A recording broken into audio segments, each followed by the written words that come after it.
Hello student, I am doctor Anuban Shiwal और आज के ऑनलाइन लेक्चर का हमारा टॉपिक है example of curvature.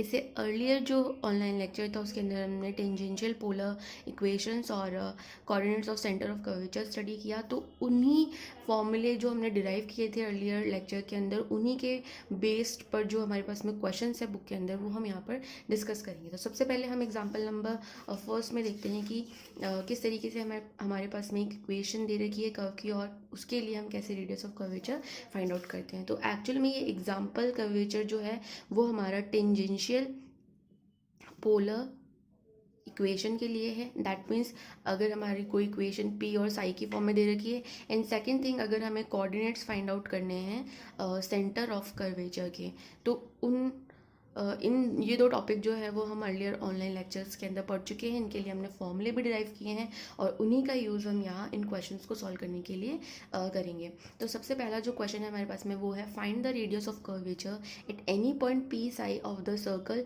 P equals to a one plus sine psi. सबसे पहले जो इक्वेशन है हमें पी और साई के फॉर्म में दे रखी है।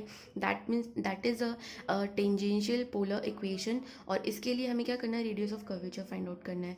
तो again radius of curvature P और साई टर्म के लिए हमारे पास में क्या होता है, जो हमने फॉर्मूला अर्लियर लेक्चर के अंदर डिराइव किया है, rho equals to p plus d two p upon d psi square.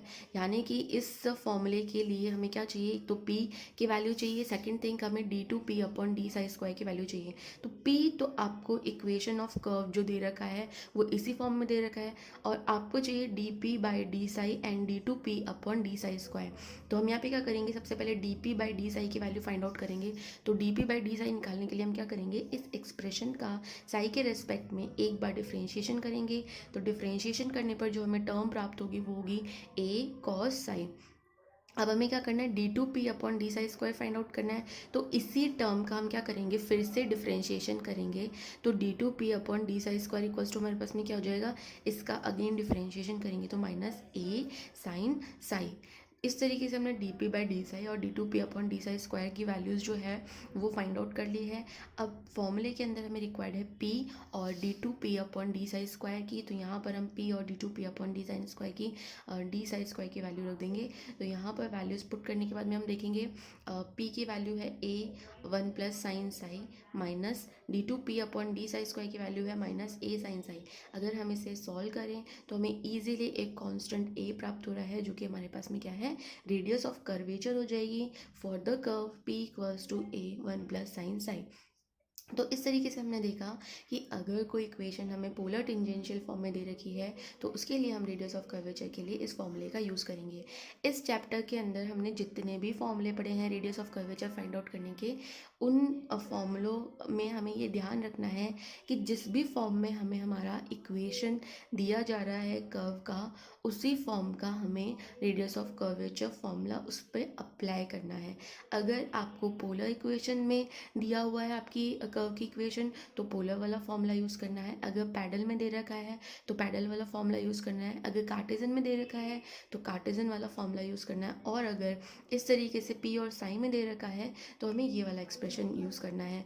तो इस चैप्टर के अंदर हमने रेडियस ऑफ कर्वेचर के अलग अलग टाइप की इक्वेशंस के लिए अलग अलग फॉर्मूले डिराइव किए हैं, और उन्हीं का यूज़ करके हमने क्वेश्चंस भी सॉल्व किया है।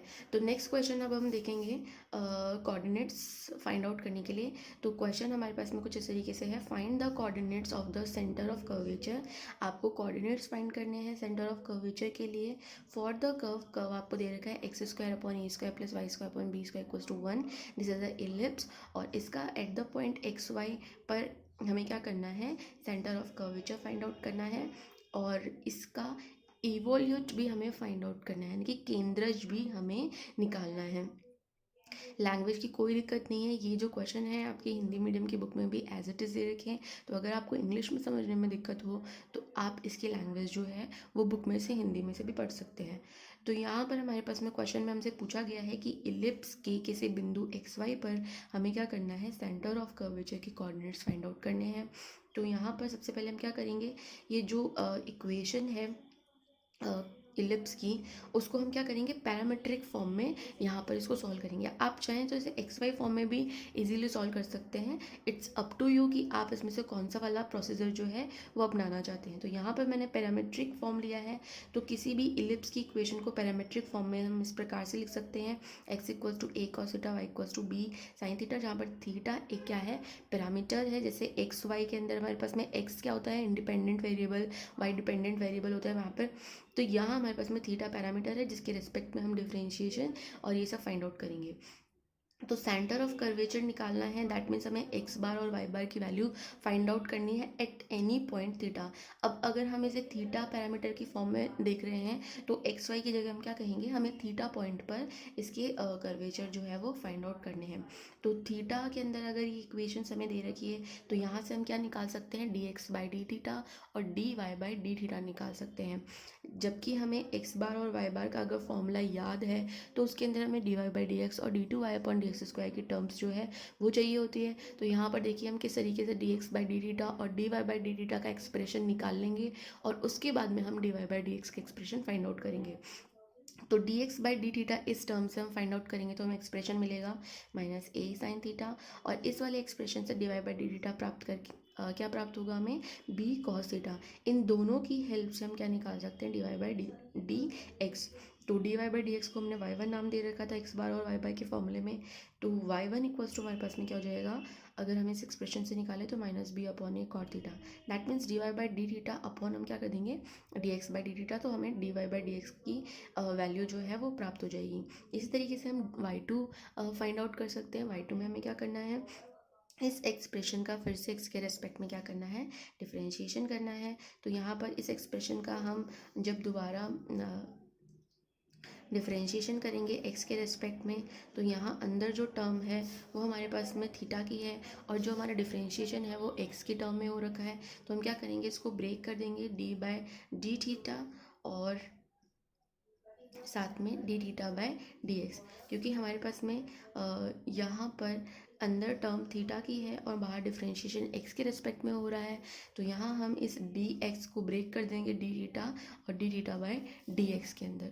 तो यहाँ पर जैसे ही हम डी बाय डी थीटा करेंगे इस टर्म का, तो हमें एक्सप्रेशन मिलेगा बी बाय ए कॉसेक स्क्वायर थीटा, और D theta by d x की जगह हम ये वाला एक्सप्रेशन पुट कर सकते हैं माइनस ए साइन थीटा।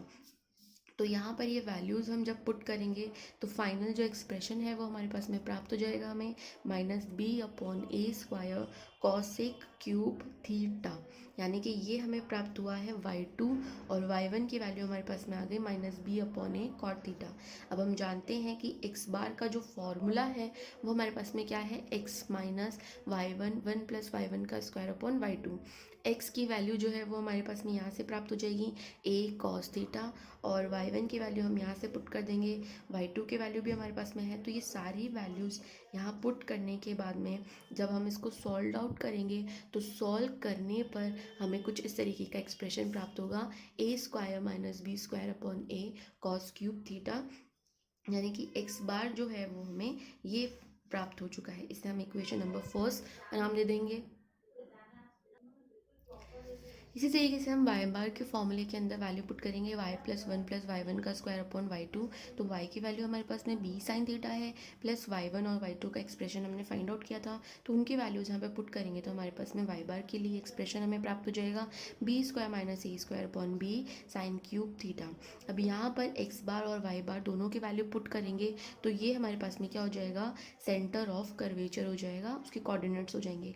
अब अगर आपको सेंटर ऑफ कर्वेचर जो है वो एक्स और वाई की फॉर्म में ही चाहिए, क्योंकि हमारी जो इक्वेशन है इलिप्स की वो क्वेश्चन के अंदर एक्स और वाई की फॉर्म में ही दे रखी है सिंपल, तो अगर हमें सेंटर की जो कोऑर्डिनेट्स हैं वो एक्स और वाई की फॉर्म में ही चाहिए तो हम क्या करेंगे, कॉस क्यूब थीटा और साइन क्यूब थीटा को हम रिप्लेस कर देंगे एक्स और वाई से, क्योंकि हमने पढ़ा था एक्सप्रेशन एक्स इक्वल्स टू हमारे पास में ए कॉस थीटा होता है और वाई इक्वल्स टू हमारे पास में बी साइन थीटा होता है। तो इस एक्सप्रेशन की हेल्प से हम क्या करेंगे, कॉस थीटा और साइन थीटा की वैल्यू निकाल कर यहाँ इस एक्सप्रेशन में पुट कर देंगे। तो ये जो पूरा कोऑर्डिनेट हमने फाइंड आउट किया है वो सिंपली एक्स और वाई की फॉर्म में हमें प्राप्त हो जाएगा।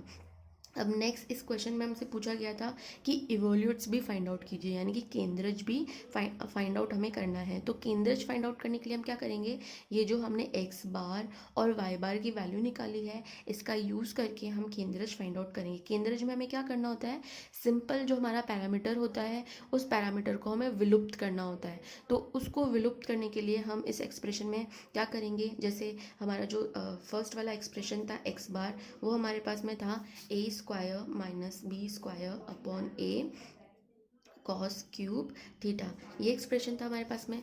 तो और वाई बार हमारे पास में दे रखा है b square minus a square upon b sine cube theta. अब हमें क्या करना है कि इस वाले एक्सप्रेशन में से थीटा का विलोपन करना है। तो सिंपली जब अब हमें थीटा का विलोपन करना है, इसका मतलब हमें थीटा वाली टर्म्स को हटाना है। तो इन्हें हटाने के लिए हम क्या करेंगे, हमें एक ही एक्सप्रेशन जो है कॉस और साइन के लिए याद आता है कि cos square theta plus sine square theta जो है वो हमारे पास में क्या होता है, 1 होता है। तो अब यहाँ पर जो ये कॉस क्यूब थीटा और साइन क्यूब थीटा हमें दे रखा है, तो इसे हम किस तरीके से कॉस स्क्वायर और साइन स्क्वायर बना सकते हैं। तो इसके लिए हम क्या करेंगे कि दोनों तरफ अगर हम 2/3 पावर ले लें, 2/3 पावर लेके इसे ऐड कर दें, तो हमारे पास में क्या होगा, 3 से 3 वाली पावर जो है वो हट जाएगी और सिंपल कॉस स्क्वायर और साइन स्क्वायर के ऊपर क्या आ जाएगा, स्क्वायर आ जाएगा। तो यहाँ हमारा मोटिव क्या है, थीटा का विलोपन करना। और थीटा का विलोपन करने के लिए हम क्या करेंगे, इन दोनों टर्म्स का पावर 2/3 लेकर इनको क्या कर देंगे, ऐड कर देंगे। तो यहाँ पावर 2/3 लेने से पहले हम क्या करेंगे, इस एक्सप्रेशन को थोड़ा सा सिंप्लीफाई कर लेंगे। तो ये जो ए आपको अपॉन में दिखाई दे रहा है इसको हम लेफ्ट हैंड साइड में लेके आ जाएंगे। तो ए एक्स बार इक्वल्स टू हमारे पास में हो जाएगा ए स्क्वायर माइनस बी स्क्वायर, और इसके साथ में आ जाएगी टर्म हमारे पास में कॉस क्यूब थीटा। इसी तरीके से हम ये जो b है इसको इधर ले आएंगे, तो b y bar equals to हमारे पास में हो जाएगा b square minus a square sine cube theta. अब हमें क्या करना है कि इन दोनों तरफ हम 2/3 पावर ले लेंगे, दोनों एक्सप्रेशन के लिए 2/3 पावर लेकर हम इन दोनों टर्म्स को क्या कर देंगे, ऐड कर देंगे। तो ऐड करने के बाद में इधर वाली जो लेफ्ट हैंड साइड वाला पार्ट है वो हमारे पास में बन जाएगा ए एक्स बार की power 2/3 plus b y bar की पावर 2/3 इक्वल्स टू हमारे पास में हो जाएगा ए स्क्वायर माइनस बी स्क्वायर की पावर 2/3, और ये हो जाएगा कॉस स्क्वायर थीटा, प्लस ये हो जाएगा b square minus a square का स्क्वायर, और ये टर्म जो है वो बन जाएगी साइन स्क्वायर थीटा। अब यहाँ पर ये दोनों टर्म सेम है, सिर्फ यहाँ पर क्या है, साइन का डिफरेंस आ रहा है। तो हम क्या करेंगे, B square minus a square में से माइनस कॉमन ले लेंगे। तो हमारे पास में क्या बन जाएगा, ए स्क्वायर माइनस बी स्क्वायर दोनों टर्म्स के अंदर से कॉमन आ जाएगा, और चूंकि स्क्वायर है तो नेगेटिव साइन कॉमन लेने पर वो क्या हो जाएगा, पॉजिटिव। तो यहाँ सिंपल ए स्क्वायर माइनस बी स्क्वायर को कॉमन लेने पर हमारे पास में बचेगा cos square plus sine square theta. Sorry, इसके ऊपर पावर 2/3 भी चल रही है हमारे पास में।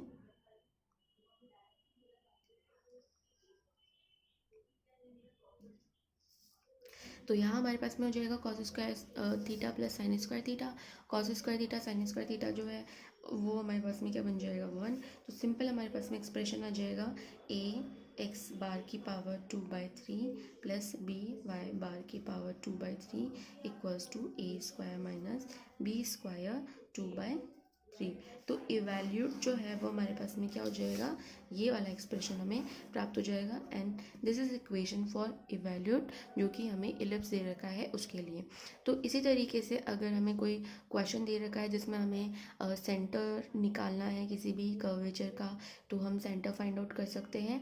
और अगर उसमें इवैल्यूट हमें निकालने के लिए कहा गया है, तो जो भी पैरामीटर हमें उस इक्वेशन में या उन कोऑर्डिनेट्स में दिखाई दे रहा है, उस पैरामीटर का विलोपन करके हम एवैल्यूट की इक्वेशन जो है वो फाइंड आउट कर सकते हैं। इसी तरीके से ये फॉर्मूले यूज़ करके हम आगे के क्वेश्चंस भी सॉल्व कर सकते हैं, एग्जांपल्स भी सॉल्व कर सकते हैं। अगर किसी क्वेश्चन या एग्जांपल के अंदर आपको कोई प्रॉब्लम है तो आप कमेंट बॉक्स में या व्हाट्सएप ग्रुप में पोस्ट करके पूछ सकते हैं। और ये जो वीडियो है वो आपको कॉलेज के यूट्यूब चैनल में BSc part first year playlist के अंदर मिलेगा। और नेक्स्ट वीडियो के अंदर हम देखेंगे अनादर डेरिवेशन, जिनके अंदर हम और भी फॉर्मूले एस्टेब्लिश करना सीखेंगे, और उन फॉर्मूलों के रिस्पेक्ट में जो भी क्वेश्चंस हैं उनको सॉल्व करना सीखेंगे। Thank you.